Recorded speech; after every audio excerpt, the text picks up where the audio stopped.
చూడండి, నేను చాలా స్ట్రిక్ట్ అండ్ సిన్సియర్ ఆఫీసర్ని.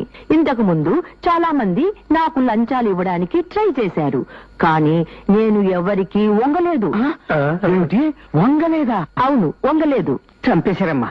వంగలేదు అని అనకూడదు. పోనీ దొంగలేదు అనొచ్చా? అమ్మో, ఒళ్ళు మారితే చాలా భూతార్థం వచ్చేస్తది. అమ్మా, అంతా ఇబ్బందిగానే ఉంది. ఎందుకు వచ్చిన గొడవ? లొంగలేదు అనండి, బెంగలేదు.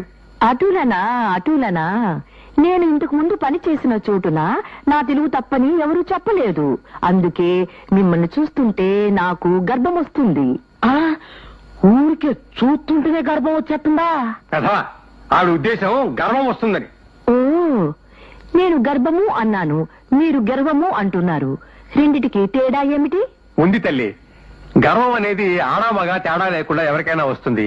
గర్భం అనేది కేవలం ఆడవాళ్ళకి మాత్రమే వస్తుంది. అంటే గర్భము అనగా ప్రెగ్నెన్సీ అని అర్థం. I see. అది నాకు వచ్చే అవకాశం లేదు. ఎందుకనగా మా ఆయన లేచిపోయాక నేను మళ్ళీ పెళ్లి చేసుకోలేదు. కేవలం నేను దీన్ని ఉంచుకున్నాను. ఓ సారీ, పెంచుకున్నాను. Am I correct? All correct. Thank you.